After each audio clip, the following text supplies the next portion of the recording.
Not hearing any music, Earn Dog, but that's all right. What's up, guys? Andrew Cooper is here at Coop Fiasco on Twitter, and you are here for Coop's Fantasy Football Fiasco. What's up, gang? I'm taking a little break from my full time job of arguing about Dalton Kincaid on Twitter to join you guys today to talk a little bit about running back.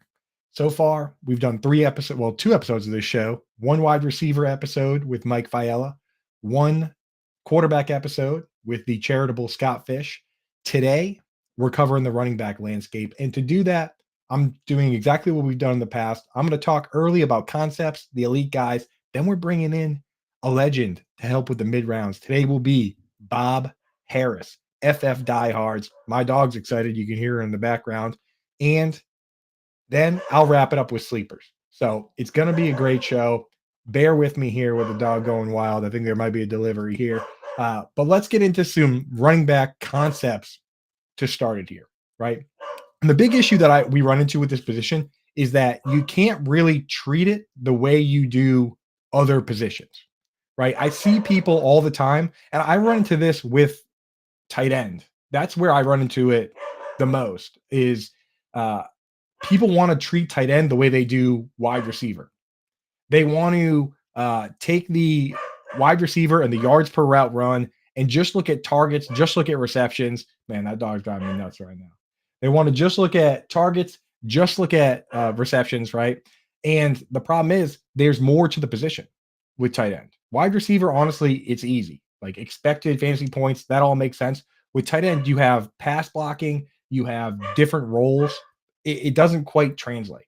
So same goes for running back, man. When you look at the running back position, a lot of uh, it's not just rushing, it's not just receiving, it's a dual position, right?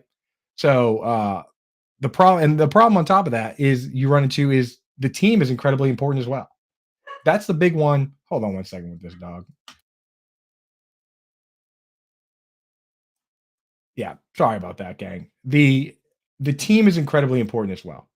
And there's no bigger example of that than Todd Gurley. Todd Gurley is the premier example of why the team matters, right? You look at 2016 Todd Gurley, the Rams went 4-12. He had 278 carries, 885 yards, 6 touchdowns. I mean, that's a huge workload, but only 885 yards. 4-12 team, though. Not a good football team. The very next year, 2017, Jared Goff takes a step forward. They go out, they get Andrew Whitworth. The team goes 11-5. So they go from 4-12 to 11-5. Todd Gurley has 279 carries, one more carry than the year before, 278 to 279, but he goes from 885 rushing yards to 1,305 rushing yards, goes from 6 touchdowns to 13, right? And do we think Todd Gurley just got that much better from one year to the next? Maybe a little bit, but mathematically speaking, when you look at it, his yards per carry and his yards per carry was low, but his yards after contact was high in both seasons. He was a good runner generating the yards himself in both seasons. That didn't change much. What changed drastically is the yards before contact. When you look at what the blocking set up for him with guys like Whitworth, a guy who is essentially a Hall of Famer, he was all pro until he was like 38 years old. That changed drastically. They went from essentially second to last in the league up to top five. So the same guy with the same number of carries, with a slight increase in uh, blocking ability, a better scheme, Sean McVay, Jared Goff taking a step forward, gets 500 more yards, goes from essentially a back end RB2 to the RB1 overall in fantasy football. So that's huge. You can't just look at these guys in a vacuum, right? The other thing is you have to look at the quarterback himself and what they do, right? And the scheme factors into this as well. But what the quarterback can do, especially in the modern era, has drastic effects on these guys, right? The biggest example, of course, is Jalen Hurts, right? Jalen Hurts last year, this guy led the league in yards. He led the league in carries for a quarterback. He had the second most carries inside the 5 yard line of any player. right? Second most only behind Jamal Williams. And that team threw the fewest passes to the running back of any team, right? And it's not just incidental. Like you could even look at it and say, okay, well, last year, the three teams that threw the ball to the running back the fewest were the Eagles, the Ravens, and the Bears. And okay, well, they all had mobile quarterbacks, but that could be coincidental. Well, Andrew Erickson over at Pro Football Focus, he did a full study on it.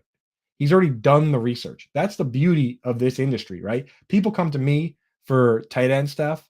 People go to Linda for kickers. I go to other people. And when I have a question like this, I look it up. I say, what's the impact of mobile QBs on the running back? Boom, that article comes up. The research has been done. I went through it. It's pretty airtight. And it proves what we know anecdotally, right? You look at a guy like Drew Brees when the pocket's collapsing, of course he's going to dump it off to Alvin Kamara, right? Get it to the better get in the better hands of the ball carrier. When you look at Jalen Hurts and Justin Fields, why would they risk a potential drop if they could just take it themselves? Anecdotally, it makes sense, and now mathematically proven by Andrew Erickson to make sense, right? And another article that I love goes into one of my. I have a big list of articles I consider to be some of the greatest and most helpful of all time. Obviously Sean Siegel's, zero RB and the fragility of running backs from 2013 is probably that's like the Declaration of Independence, right?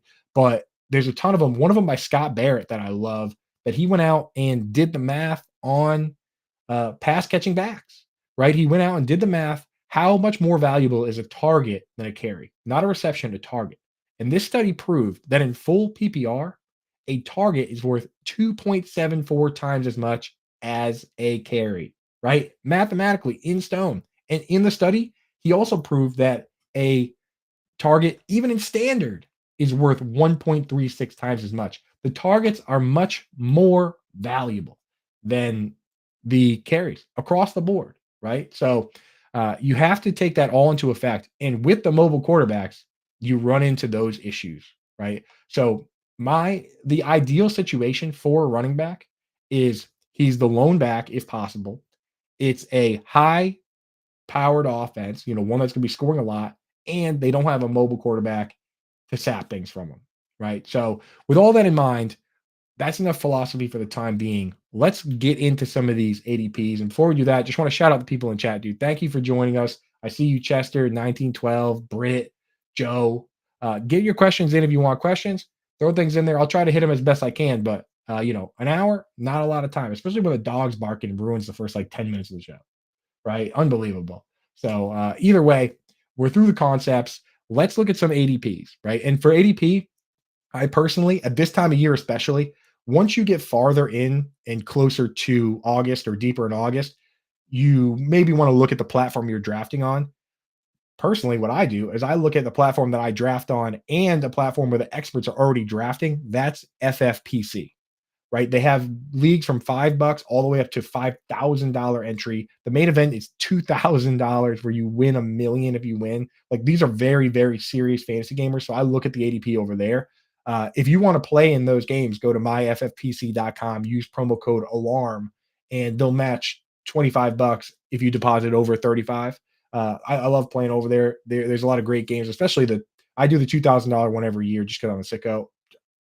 It's $2,000, but there's not that many people in it. And if you win your league, you get money. But if you win the whole thing, you get $1 million. So it's a great one. I look over there at the top running back ADP, and CMC is the perfect example where everything for him is perfect, except for one thing, which we'll get to. But I mean, how often do you have a guy like this gets traded to a high-powered offense? They have the best left tackle in the league in Trent Williams. They have Kyle Juszczyk, the best fullback in the league. They have arguably the best two-way tight end in George Kittle. Obviously, Kelsey's the king, but when it comes to blocking, I would take Kittle, right? And with the running back, that's what we care about. Great scheme. And the only question that's left is who's going to be the quarterback? And as we talked about, if you're rooting for CMC, you want it to be Brock Purdy. You don't want it to be Trey Lance because Trey Lance has that mobility factor, man. That vulture that saps just a little bit away from the offense because they take it themselves. You want to start that guy as your quarterback, but for the other weapons on the team, you want Brock Purdy. You want a guy distributing the ball, right? So CMC right now, I'm willing to take him as high. On FFPC, he goes at 6. I'm willing to take him as high as 3. After Justin Jefferson and Jamar Chase. After that, Austin Eckler. Eckler, there are some narratives going against him a little bit. First, he's not happy himself, a little bit of a holdout talk. Also, moving on from Joe Lombardi is probably good for the team. Joe Lombardi, super short A dot guy. I mean, if you sort all the quarterbacks that played at least 4 or 5 games, Justin Herbert was 34th out of the qualified guys. For those keeping track at home, there's 32 teams. So he was keeping that A dot super low. He loved throwing to the running back. I mean, even in Detroit, he threw 159 targets to the running backs, just the top three. If you count like one of the backups, it's like over 160. But anyway, he's gone now. So maybe a little knock on Eckler, but Eckler is still good. I mean, how many fewer targets can he get? If he goes from 100 down to what, like 80, still going to be a high end asset. So I'm still willing to take him at RB2. Where I think we can make some money is Bijan at 11. I don't really hate him there, but I let somebody else pick him because I like some of these other guys. And Jonathan Taylor on FFPC goes at 18 with a potentially bad team, bad offense, mobile QB. I'm staying away from Taylor. The guys I like are going one pick later, Nick Chubb. I mean, we've loved this guy. Everyone says he's the best pure rusher in the league. We've been saying forever. We've been saying that he would catch more passes if Kareem Hunt weren't there. Well, guess what? Kareem Hunt's gone, baby. And they have Deshaun Watson. They have, Joel Bitonio still there on the line. Everything that we liked. The dream scenario that we had come up with in our heads all this time, and where all the haters would say, oh, well, Kareem Hunt's there. Like, where are the haters now? Where are the Nick Chubb haters now coming around and saying, oh, well, he's gone now, so now we like him, right? They're not doing that. They were just haters from the beginning. I personally was one that said, hey, you know what? The split backfield will be off, but now that he's gone, I'm in. And Saquon Barkley, too. Now that he signed this deal, supposedly, all the bad feelings are gone. He's going to play. Nick Chubb and Saquon Barkley going picks 18 and 19 in FFPC. I'm absolutely willing to take in the first round, and you can take a huge advantage of that if you want to go over there and play those leagues. So if you do want to take advantage of it, like me, go over to myffpc.com. Use promo code ALARM, and when you spend 35 bucks or more, they'll give you 25 bucks. So get over there, get set up, take advantage of those ADPs. On fantasyalarm.com, we have the composite ADP, which is a mix of all different sites, but you can sort just by FFPC on our website and see what's going on there. There are tons of things you can take advantage, especially if you're following me on these philosophies. And I've been thinking a lot about it, and we're going to bring Bob in here and look at the FFPC ADP's next segment, Bob Harris, and we'll see what his thoughts are and get even bigger advantages for you to go over there. And there's nothing cooler, to be honest, than going on your profile on Twitter and putting in FFPC high stakes champion or like FFPC best ball tournament champion. Like that immediately gives you credit in this space. Being a champion on the FFPC, that is some serious high stakes action. So we're at it. And shout out Scamp, Fatty McFats in the chat, Albert. I know you guys are close to the Fantasy Alarm gang. Howard Bender has been driving the Chubb train for quite some time, so he's fired up for this year. But anyway, that's kind of what I'm looking at in potential first round guys. Jonathan Taylor, he's fine, but I'm looking for a little more upside there. And those guys you can get in the second round. I mean, JT pick 18, Chubb 18, Barkley 19.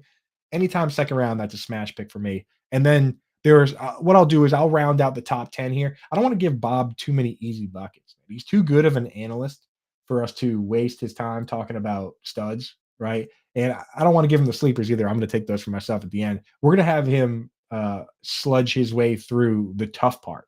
We're going to have him look at the RB dead zone and the mid range guys. I'll leave him some guys. I mean, we'll do the top 10, but he's gonna have to earn his weight here. So you look at the rest of the top 10 guys. You got Tony Pollard going at 24, Derrick Henry at 25, Josh Jacobs at 31, and Jumanji Stevenson at 32. I look through these, and Tony Pollard is one where right now I do have a little bit of we talk about the caution tape. We're waiting for answers or waiting for ADP to come down. I got a little bit of caution tape around Tony Pollard right now, just because I'm concerned that they might bring another guy in. And honestly, Austin Eckler, I was a little this until Zeke Elliott goes somewhere else. These two guys scare me because Zeke has ties to the Cowboys, obviously, and he also has ties to Kellen Moore. And I'm just worried they might go and say, hey, you know what? Zeke wants to play football. He wants to make millions of dollars. One of these teams might just say, hey, you know what? This is what we can give you. And with that comfortability, Zeke might just say, all right, you know what?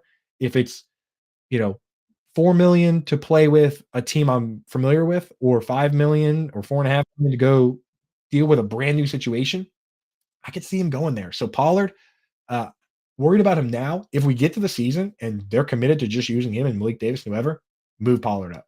I mean, behind the scenes, like the metrics guys, they've been kind of right on Pollard all the time. I've had arguments with guys like Jacob Sanderson where I didn't like the situation, and Sanderson loved the behind the scenes stats. Well, now that the situation is better, Jacob Sanderson has his time in the sun. Pollard is the dude. So, well, I'm waiting on that a little bit, but can't really take him here. Derrick Henry, I'm willing to grab at ADP. I just worry a little bit, obviously, about the age. It's father time, especially at this position.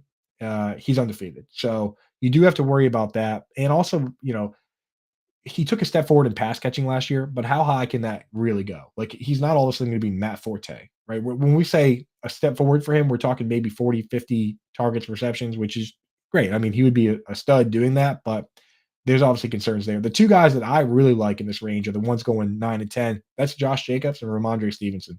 I mean, Jacobs, the only concern really is the turmoil with the team, that maybe the team's not going to be good or that he's going to hold out. That's a concern. But this player proved that he could be an every down player last year.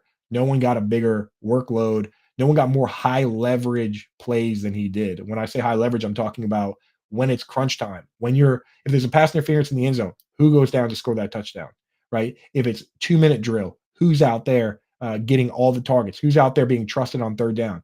Josh Jacobs across the board. Nobody else factored into any sort of meaningful snaps for that team. And same for Mondre. Mondre, I have to put him after Jacobs personally. I am a Patriots fan. I'm a big Mondre fan. He outperformed my expectations drastically. But the concern for me is that they kind of did want to have a split backfield. People forget week 1 last year, Ty Montgomery played 20 snaps in the backfield and he got 4 targets, right? He got hurt, but he had those snaps. It kind of was a split. He played more snaps in week 1 than Ramondre Stevenson. It went Damian Harris 1, Ty Montgomery 2, Mondre 3. Now, once he got hurt, Mondre basically took over the pass down role and then took over the entire role. But that's not to say they don't want to have some sort of split this year with Bill O'Brien back. And the plus for him is that Ty Montgomery is not working out with the RBs.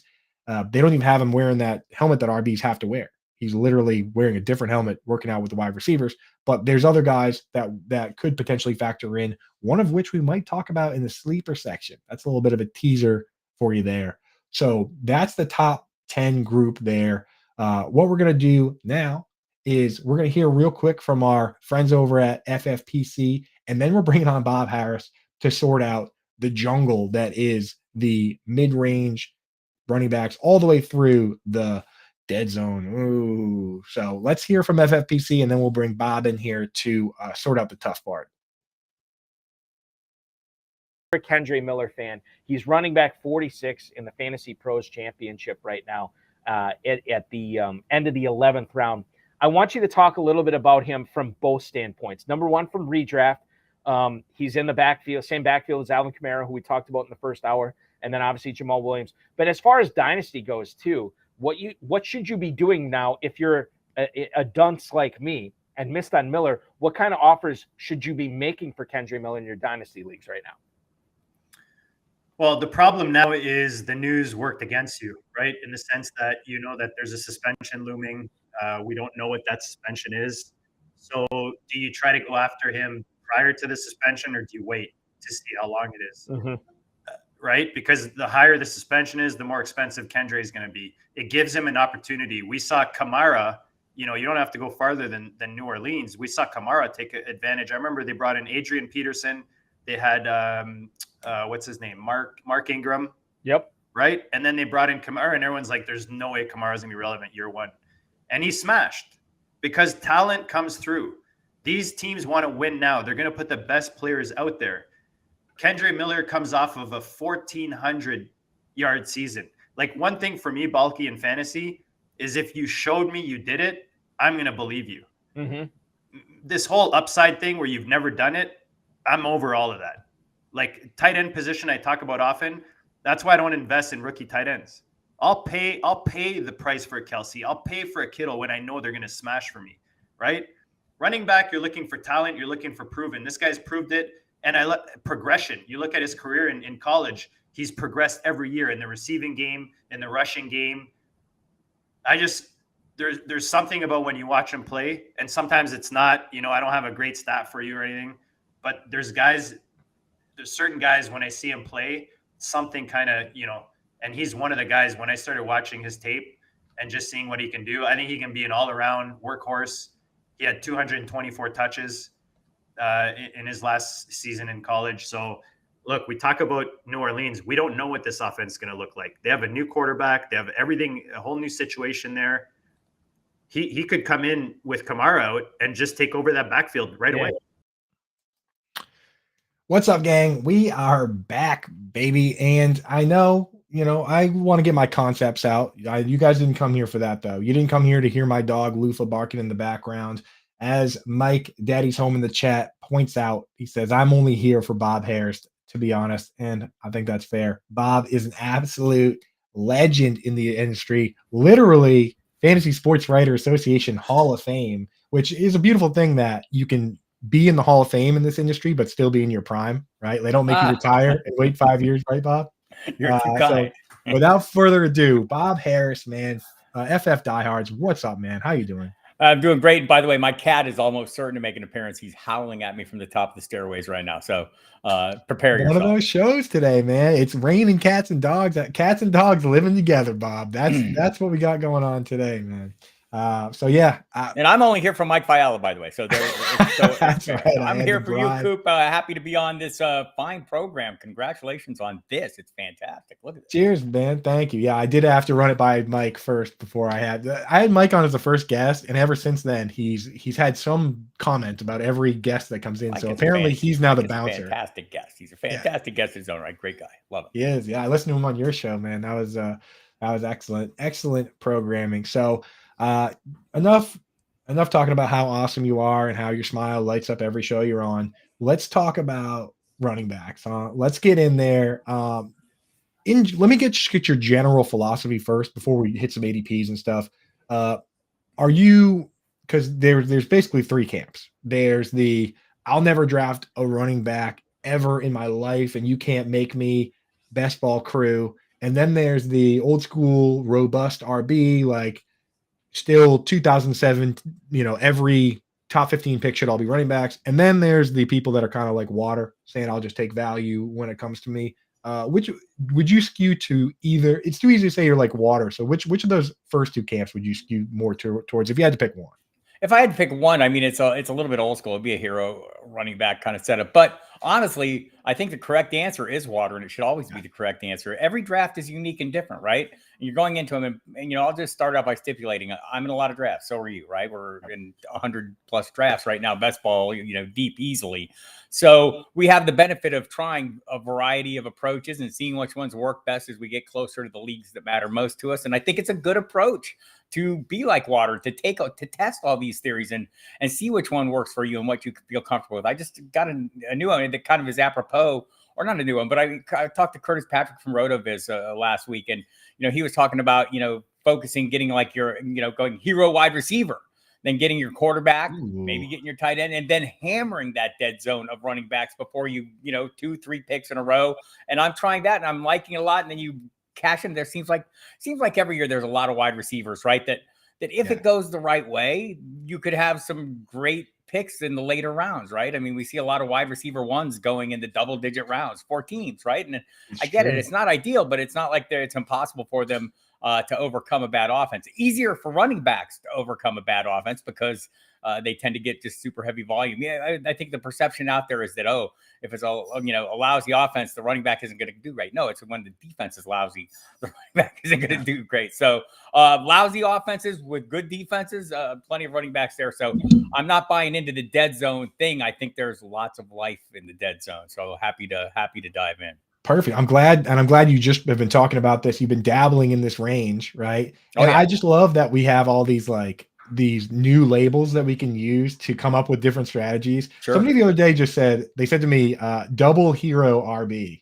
I was like, back in my day, we just called that a fantasy draft. Right. Like, you drafted 2 running backs and then a bunch, and then you drafted Only the other running position. back. That was like every draft I was in until Like about every 4 draft, years yeah. ago. Every draft from 2001 to 2010 Right. was double From hero 1986 RBs. to 2010. Exactly. Yeah, you didn't need to take a 3rd running back because Right. Priest Holmes is getting 400 carries. Right. Exactly. So, right. yeah, but I'm glad, I'm with you that I actually just did a mock. It's over on fantasyalarm.com, a superflex mock. I didn't draft a wide receiver till the 5th round, and I just took 3 guys in a row named Mike. Yep. Mike Williams, Mike Evans, Michael Pittman, and I looked at it and I was like, hey, you know what? When do you Maybe get all Michael right. Thomas? While you're Michael Thomas, yeah, just Mike it up, dude. All Mike squad, let's go, baby. But anyway, let's get into some ADPs. I Sure. pulled up FFPC. That's what we use. That's our sponsor of the show. High stakes guys. So Sure. you get a good look at smart it. rooms. Scary rooms, actually, honestly, Right. sometimes. Definitely. Doesn't mean you shouldn't go play over there, because if you do win an FFPC league, you're kind of a boss, right? So, yes, you are. yeah, but I looked at it. I rounded out the top 10. So I'm going to hit you with the next set here. And there is a bit of a break in ADP. So we got Breece Hall. And I'm going to put you on the clock right now, Bob. So I'm going to say you've already done your kind of double hero wide receiver, just AKA drafting 2 wide receivers. And now you got to take your running back. So we got Breece Hall at 36, Jahmyr Gibbs at 37, Najee Harris at 40, Joe Mixon 43. I mean, listen how tight these ADPs are. Travis Etienne 44, Aaron Jones 46. So those guys all going within 10 picks. Hall, Gibbs, Harris, Mixon, Etienne, Jones. Who you got? Right. These almost adhere directly to my rankings. I had not seen this particular ADP, but it's almost directly proportional with my rankings. And as people, I see Mr. Scampers and Dame Overboard and Albert out in the chat, they're going to know where I'm going with this, because there's no hesitation for me. Might depend a little bit on my build. And maybe it depends on if it's my 1st or 2nd running back. But ideally, I'm drafting Jahmyr Gibbs here. I mean, it's not even a second thought. The closest other option is Najee Harris. If I just feel like I need certain volume in a less than exciting offense, or I mean, it just seems like maybe there's a little room for more this year. I'm talking to beat writers in Pittsburgh; they seem to be a little more optimistic about this offense in general. But look, Jahmyr Gibbs. This is an easy argument for me. We're drafting Bijan Robinson in round 1 based on what? Draft capital and anticipated workload, for sure, talent, all these things. The Lions, I will remind you, picked Jahmyr Gibbs four picks later. There's a substantial, and they obviously value him greatly. You go back to last year's running back production in Detroit, which, granted, probably a bit of an outlier, right? All the touchdowns for Jamal Williams, I'll grant you that. But just generally speaking, we've been drafting DeAndre Swift as a component in that offense, and he's been up in the 20s, playing a limited time, ranked in the 20s, and maybe broke into the top 20, I think, once. But Jahmyr Gibbs, who, by the way, Tim Twentyman from the team's official website told me about 2 weeks ago that Jahmyr Gibbs is the best receiving back he's ever seen in his 15 years covering that team. Whoa. So Reggie Bush was over there, Theo, right? Riddick. They've had some great receiving backs there over the course of time. We can go all the way back to Theo Riddick. We need to, but in general, you give him about 55% of last year's running back production. I think he ends up being running back 8 or 7 this year. So, and I don't expect that, but I do expect pretty solid play. And I know David Montgomery is there and is concerned. It's a great offensive line, super explosive offense. There's enough room for both those guys. I'll take Gibbs. I'll take Gibbs there. If I'm maybe going wide receiver heavy earlier, and I feel like, man, I just need the volume. I just need the sure volume. Najee Harris is the 2nd place to me. Okay, I love that. And the thing is, with the Gibbs argument, it kind of goes with the argument I've been having all over Twitter on Dalton Kincaid, and to some degree, Sam Laporta, is that it's okay to lean into the narrative here, in that these teams are win now, and they went out of their way to get weapons, and they traded up to get them, right? So when you draft Jahmyr Gibbs, if he busts, you'll be upset, but not as upset as Lions fans should be. Right? Or same with Dalton Kincaid. Like, if you're at the Bills win now window with Stephon Diggs aging and Trey White and Von Miller aging, if they trade up for a pass catcher, that is supposed to be an impact player, right? So you can lean into that narrative. Like, they drafted Jahmyr Gibbs to be a better version of DeAndre Swift, who was very good in this offense. They just didn't trust him, right? And I feel like they're looking for the DeAndre Swift they can trust. And so hopefully they found him. They certainly invested like they found him. That investment does matter. Like, of all those backs, I mean, some of them make me really nervous. Travis Etienne, for some reason, talking to Mike DiRocco from ESPN is one of the reasons. Of course, my co-host on Sirius, Mike Dempsey, covers that team on a daily basis. He's seen a lot of Tank Bigsby. But Mike DeRocco thinks this is going to be a situation what we saw early with James Robinson last year, where he gets entire series, not one series, 2, maybe 3 series a game. That's going to be a limiting factor for Travis Etienne, especially if they throw in some goal line carries for Bigsby. So I think I'd rather take Bigsby super late than I am interested in going Etienne early. So Etienne's the one of this group that you don't like. Probably the one I like the least. Yeah, I feel that. So yeah, again, for those listening, the group was Breece Hall, Jahmyr Gibbs, Najee Harris, Mixon, Etienne, Aaron Jones. He likes Gibbs. Harris doesn't like Etienne. Before we move on, gotta ask, Breece Hall, are you holding off a little bit for now, or what do you think? I am. We'll see. So every offseason, every year, you're working with a continuum of data, right? And you go with as you draft, you go with the amount of data that's in that continuum. Now, you know it's going to go forward, and you know things are going to change. They always do. And so as things change, I'll adjust that strategy. But for right now, with their interest in Dalvin Cook and his words this morning, how he really thinks it'd be great to be a Jet, all these things, like I'm not drafting out of fear, but also, we've seen what happens when players come off ACL. It's worked a couple of times really super well. Those guys were like Adrian Peterson and Jamal Charles. Very few, yeah. Right. And others have needed more time. Most recently, we've seen, J.K. Dobbins and Gus Edwards need more time. They had pretty severe injuries, right? And, maybe that's more what, in line with what happened to Javonte Williams. Breece Hall, they say, was clean. Everything seems like it's good. But at the ADP, I think we're drafting a little enthusiastically. Yeah. And some of these guys in the dead zone, to me, have a great deal of appeal. Maybe they don't have the upside. But also, if you're drafting those guys, Coop, you can do something like, insure yourself. You can look at your whole roster. You can take risks on your roster without having a risky roster. You can, you can mitigate that risk by drafting players later. Like, what do you think about Rashad Penny, who's, by all accounts, like, I know he got the first team snaps and everything, but I'm going beyond that to every beat writer I've talked to this year saying, they don't see any reason it's not going to be Rashad Penny being the primary back. We've seen what he can do 2 years ago. The last 6 games of the season, he ran for 200 yards more than any other back in football. He was really good. He's running behind the best offensive line in football this year. So if you want to take a chance on him a little later and maybe give yourself, he gets hurt all the time. Well, I only need him for the first month of the season until those guys get closer to up to speed. So you can put the puzzle pieces together on your roster to maybe cobble something together you're comfortable with. Bingo. But the ADP is still high for me. Bingo. You got to give if you're going to do that, if you're going to play that game, you got to give yourself a decent floor and also a decent ceiling, right? Yeah. So, yeah. Well, let me ask you then about this next group, because like that's the group where ADP kind of matters, and then you get into this next group and it doesn't matter as much, right? It's kind of out the window, really. And there's a mishmash of different players, like you talked about, like a Rashad Penny, has never had 10 catches in a season. We don't really know the extent of that skill set, but he at least has a defined where he's going to be the early down back on a team that has a great line and the RPO opens it up.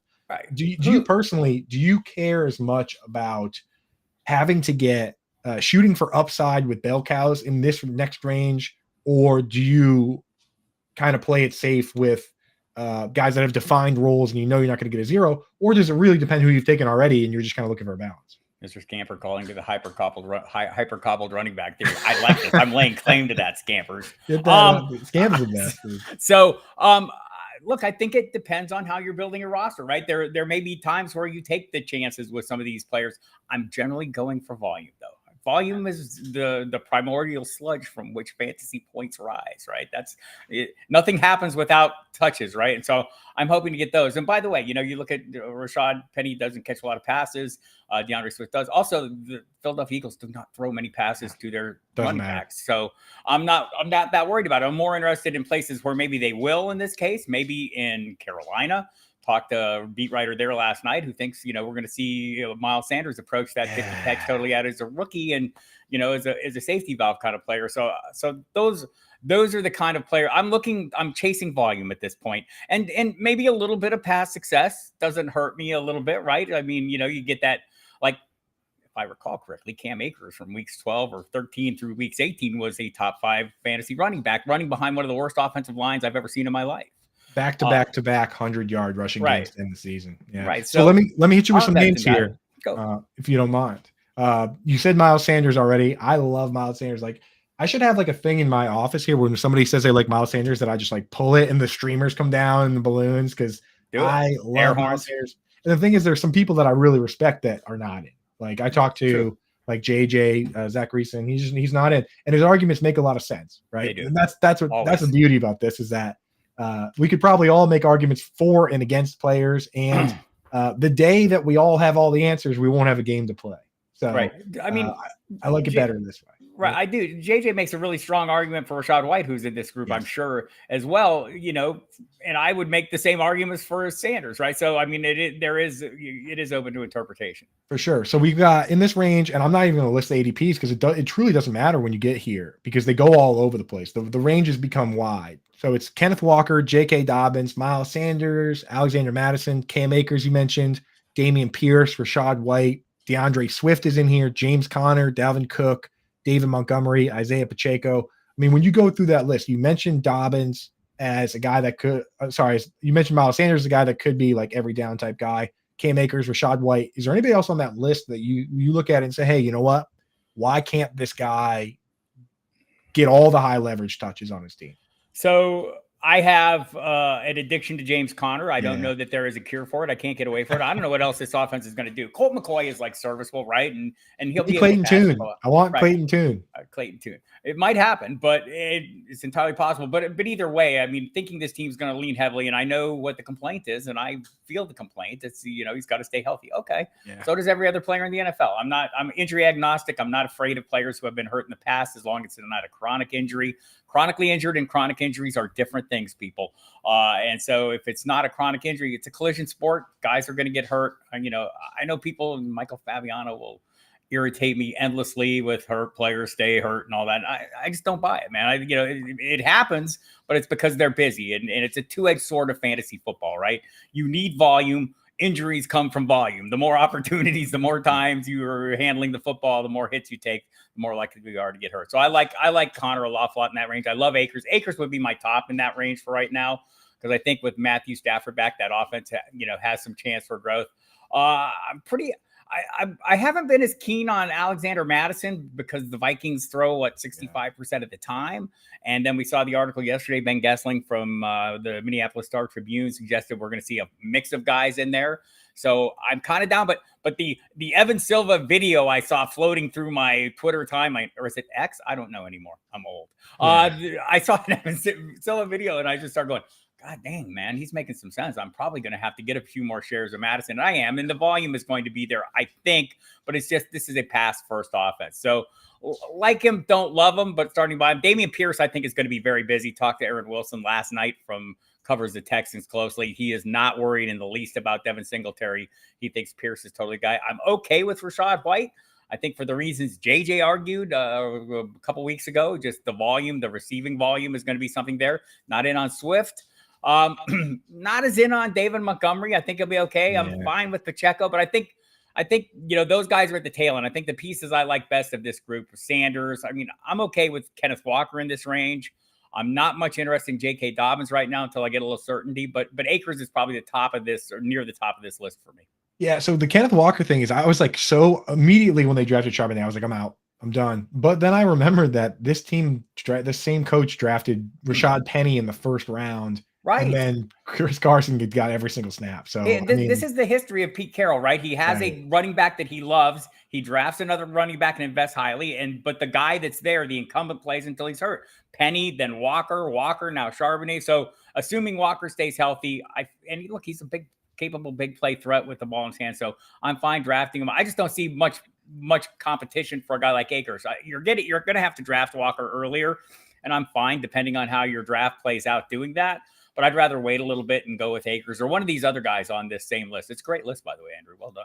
Yeah, I mean, you can thank the FFPC. I put them together as a spot. And the thing is, the question I asked you first about whether you shoot for upside or play it kind of safe with defined roles, and you were like, depends what my build is. But it sounds like if you don't have any leaning, the guys you named, you're going for you're swinging for the fences, right? Like, right. Why not though? Like we've seen it a bunch.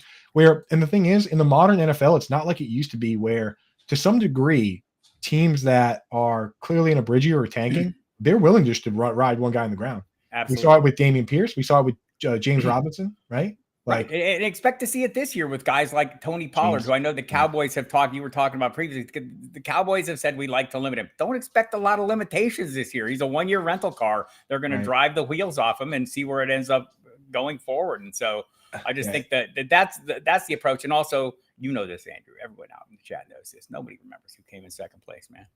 Take some shots. Yeah, go big, baby. Yeah, put your name on that trophy and that money in your pocket. I say that in Dynasty all the time, where it's like, don't forget to stop and win your league once, right? Like, too many people trying to win 3 or 4 years in a row. Just go all in and win, So that's where I'm at. And honestly, if they do ride Tony Pollard into the ground and then don't give him a contract, the next running back meeting, it's going to be Jerry Jones's face is going to be on the dartboard, because they did it with Zeke. And they did it with DeMarco Murray. Remember DeMarco Murray? They 400 touches. He played with a broken hand for that team, right? By the way, surgery.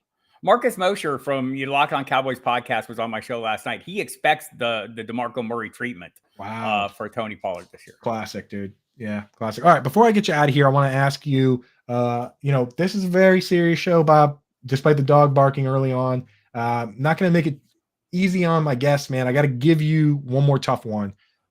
Let's say, regardless of your philosophy, there's this year at this time of year, super high risk options in guys like Alvin Kamara, Javonte Williams, Kareem Hunt, Leonard Fournette, Zeke Elliott.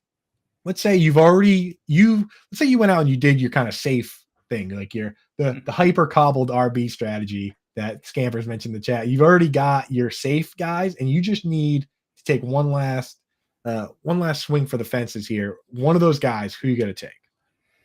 So I'll narrow it down to two. It's Kamara and Williams right now, and it's probably slightly in Kamara.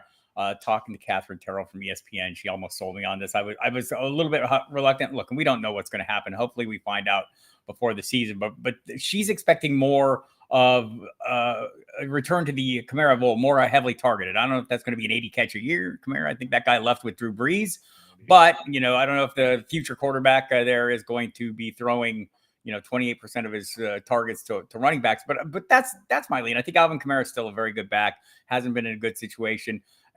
The uncertainty kills me, but there's more uncertainty for guys who are not on teams, right? And I just, not knowing what the landing spot's going to be, I'll take my chances and hope for a 4 to 6 game or 6 game appeal to 4 or something for Kamara. And look, it's super encouraging news for Javonte Williams. But I know Dr. Jesse Morse on Twitter, kind of reminded everyone, put a good reminder out there. This is the expectation should not be a fast rise back up. So I think I'll take my chances with Kamara right now. And I've been totally anti-Kamara up until we got the resolution on the off-field issue here a couple weeks ago. Yeah, and I kind of feel like Sean Payton's the kind of coach where the moment somebody walks on the grass, he's like, you're not going on the pup list. You're fine, right? Yeah, but maybe not. So we'll see. Yeah. All right, Bob. Well, thank you very much. Before you go, first I want to see, are you rocking a signature band or rock and roll shirt of any kind? What do we got here? Megadeth. Yeah, there you go. As rock as you can get. So I figured you'd be wearing something over there. And then tell everybody what you got going on and what you got coming up, man. Thank you so much for joining us, dude. You're a boss. I have nothing as cool as this. First of all, for starters, this is great. The fantasy football fiasco. I love Cooper. Thanks for having me on. Got to get you on my stuff. You can go to footballdiehards.com. The new Pro Forecast magazine, Football Diehards magazine. Now, great article by Marcus Grant in the Pro Forecast, by the way, on just what we're talking about, how to deal with these committee running backs and just the way of running backs going forward in the future. So go check that out at Football Diehards. You can hear me on the radio on Sirius XM Fantasy Sports Radio. Go to the Football Diehards YouTube channel. I'm there twice a week, so Wednesdays and Saturdays, 7 p.m. and noon respectively. Don't miss it. It's a lot of fun. Come chat with me. I'm Bob Harris. Hell yeah, Bob. You're the man, dude. Thank you for popping in. It's so cool, dude. Really appreciate the invite, man. Love hanging out with you and look forward to seeing you at the expo. Yeah. If I can make it, I know, buddy. I'm doubtful with a baby on the way, but I hear you, man. It might work. It might work. I know. I'm rooting for you. Trust man. me. Hey. Love seeing you last year, man. Yeah. Oh, dude. Good times, buddy. All right, Bob. Take it easy, pal. Coming up next, I'm going to get into the fun part of this draft. Oh, Bob, you're not going away. There we go. I'm going to get in the fun part. I'm going to get into the sleepers right after we hear a quick word from our buddies over at FFPC. Breece Hall right now, and I've talked to plenty of high-stakes players. I'm sure you have too, Kev. had Hall not torn his ACL last year, he might have been the 101 in drafts this year. That's how good he was looking last year, and obviously with the addition of Aaron Rodgers. At the 305, running back 11 behind Derrick Henry and Ramondre Stevenson, right ahead of Jahmyr Gibbs and Najee Harris. Your thoughts on him as a mid-third round pick? How have you been attacking him? Have you been getting him at that spot so far this year? Yeah, if I start out with 2 wide receivers, Breece Hall is right at the top of the queue coming into the third. If I knew he'd be healthy for week 1, I was still a little. Well, he'd be going higher than the mid third. Right. He may go 101 or well, RB1 at least. Yeah. But I don't think we know that even if he's healthy in spring and the summer. Mm-hmm. I still like if I'm running a team, if I'm the coach, I'm bringing him back slow. Like he's on a pitch count. Like I want him for the end of the season because I got Aaron Rodgers for the playoffs, right? Like even if he's fully healthy, I would work him in slow. But that is actually what you want. Like he's still going to get the high value touches. So yeah, if we know he's healthy, he's a first rounder. So like if he's sitting there in the third, especially when I get 2 wide receivers to start, I'll take Hall all day. Yeah, it almost makes me think that the uncertainty with Breece Hall has made him unfairly fall too far, right? Like because we're talking about the team here in June. They're still hoping that he's ready for week 1. This is not, oh, we'll see what happens. Oh, we're taking it day by day. Oh, we're liking how he's coming along. No, they still think by week 1. And the fact that we have that timeline, I think, maybe bumps him up, especially as the drafting season gets deeper and deeper here in July and August. Maybe we start seeing him go up the boards as well.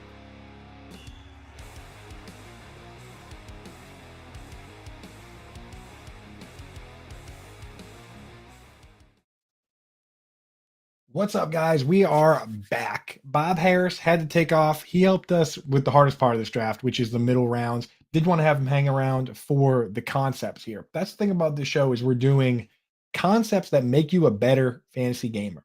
Bob, when he gives you his picks there, he specifically told you why, and he told you things that should resonate with you, and you could take those and make your own picks, right? That's what we're going to do here. So with these sleepers, you got to remember that 0 RB, there's a huge contingency of people that don't understand how it actually works. They think that you're just punting the position. They think you're just saying, oh, forget running back. I'm not even going to worry about it.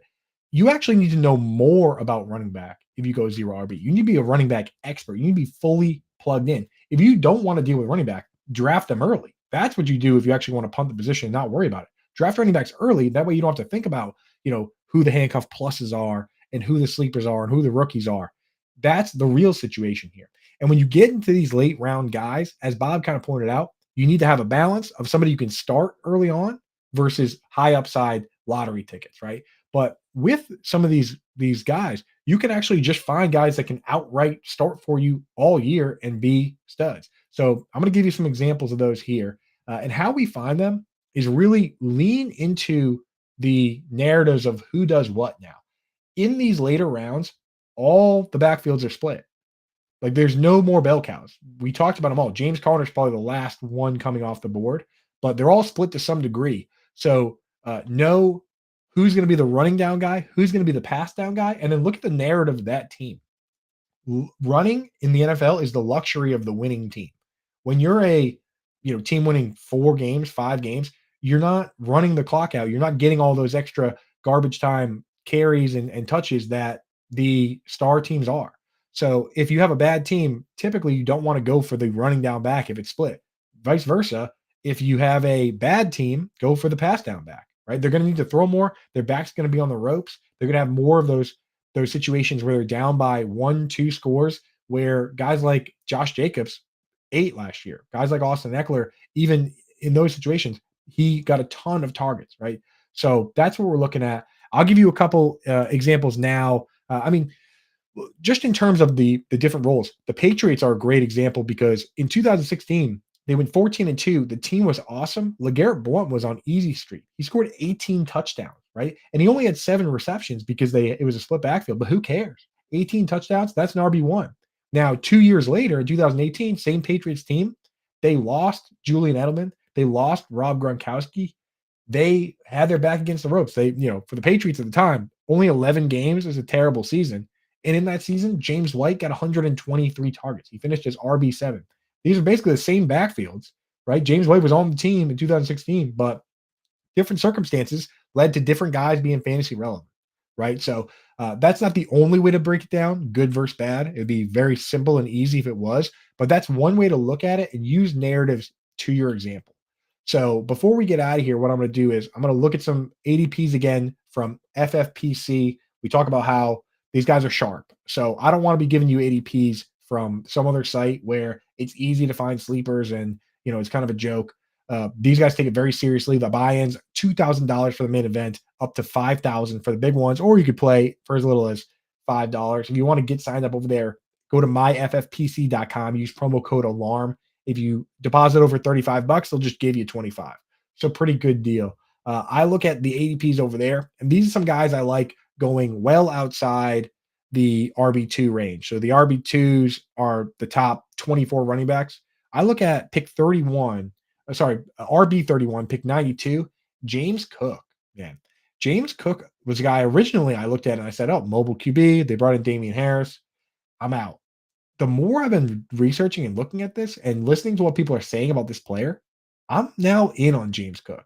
Like I thought Damian Harris was going to be the dog, that he was going to be the early down back. You go to the experts of all experts over at DraftKings and Sportsbooks, they have Damian Harris set at 550 rushing yards. They have James Cook set at 700 rushing yards. James Conner, who we just said was like a every down back, he's set at 750. David Montgomery, who we know they paid him a lot of money to be the early down back for the Lions with a good offense with Frank Ragnow and guys like that. He's set at 750. James Cook set at 700. And the part we like best about him isn't even the rushing. It's the pass catching. Go back and watch the Patriots games from last year. He carved them up, right? So James Cook at RB31. I said earlier that James Conner might be the best last bell cow. Maybe James Cook could be a bell cow in that range. And maybe this team is tired of having Josh Allen get all nicked up, running at the goal line and doing all so much himself. Maybe they do lean on the running back a little more. So James Cook at RB31, I'm in. After that, we do have to lean into narratives. I mostly play full PPR. FFPC is full PPR. So I lean into pass catching backs. One that I'm very much in on, Devin Singletary.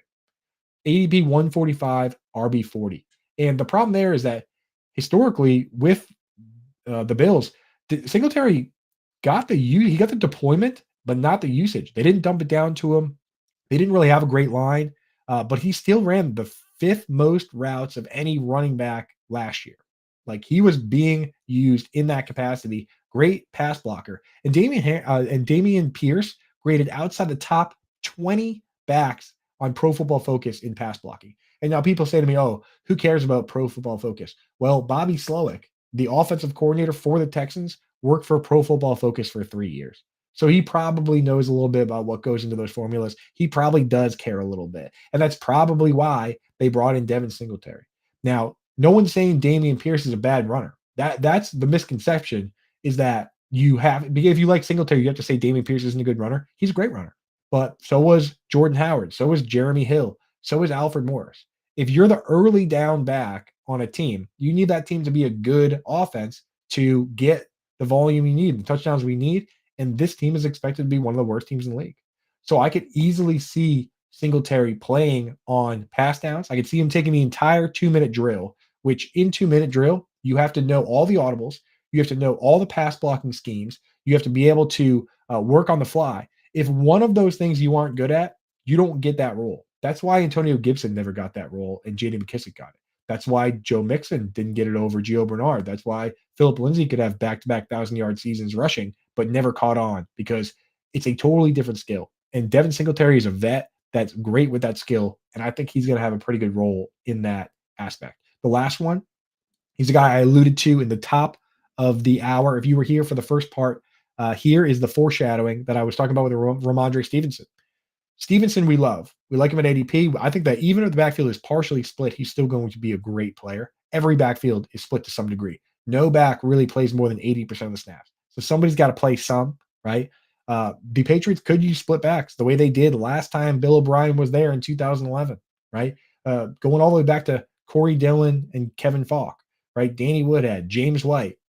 There's a history, 20-year history. Ramondre Stevenson is the first back in 20 years to have 200 carries and 35 receptions in the same season for the Patriots. That is a serious history of split backfields. And we've seen Dion Lewis do the early down role one year and the pass down role another year and still not get the full role. So even though and when we look at who it might be, Ty Montgomery, as I mentioned earlier, now working with the wide receivers, not even wearing the special helmet for running backs anymore. So Pierre Strong is my favorite to get that pass down work, right? James White as a rookie only had like 14 touches. He did nothing. He's on the James White plan. Damian Harris was a healthy scratch his entire rookie year. Ramondre Stevenson didn't play too much early on either. So this guy is a crazy fast 40 time, 4.37, 99th percentile per player profiler.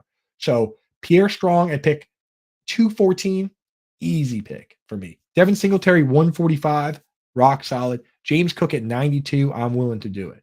Those are my kind of late round guys I'm targeting on FFPC based on the ADPs. And if you like those players, those are super low. James Cook at 92 is a lot lower than other sites. So go to myffpc.com, and if you deposit over $35, they'll just give you $25. And you can play with the best in the industry, high stakes games. If you win a league over there, you're gold plated, right? You put in your profile immediately on Twitter. High FFPC high stakes winner. Makes you look like a boss. So those are my guys there. The other thing that I would say is, and this is more just concepts, go out and look for ambiguous backfields, right? Take the cheapest guy in an ambiguous backfield. It's the cheat code that's been working forever. With the Dolphins, if they don't sign Dalvin Cook, we don't know. Is it going to be Jeff Wilson? Is it going to be Raheem Mostert? Is it going to be Devon A-Chain? Take your favorite, man. A-Chain's crazy fast, super exciting, but so is Mostert. Jeff Wilson could be the early down back.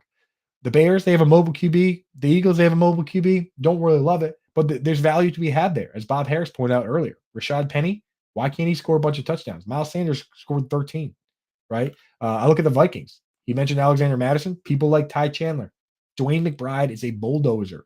He didn't catch a lot of passes, 1,700 yards last year in his senior season. And Keenan Nwangwu, tell you what, he's kind of buried there, but something to be said about a guy that can run back a kick at any moment. Explosive, exciting. That's how Kamara burst on the scene. That's how David Johnson burst on the scene. Nobody knew who David Johnson was until he started running back kicks. You know, even guys like Randy Moss and Des Bryant started running back punts, and everyone was like, hey, maybe these guys should just be focal points of the offense. So I keep my eye on those guys. Of course, the Saints, another one there. So feel free to take stabs on ambiguous backfields. Take stabs on free agents. Go crazy. Give yourself a shot at upside, especially with that last bench spot. If they don't do anything or they don't get signed, now you have somebody to drop for that all-important pick for waivers, right? You got to drop somebody to add somebody. So with your last spot, use a high-risk, high-reward guy you can get an answer on right away. So that's it for running backs. Hopefully we helped you guys with the landscape. Next week, we're going to do tight ends, but as I kind of talked about, might have a child coming very soon. So we're probably not doing a show on Monday. Next show is probably going to be Friday. We're going to do tight ends. We're going to bring on the original tight end whisperer, Howard Bender from Fantasy Alarm, to do that. So make sure you're stay tuned with us. Thank you guys for joining me today. Thanks for dealing with the dog, and I'll catch you guys next time around.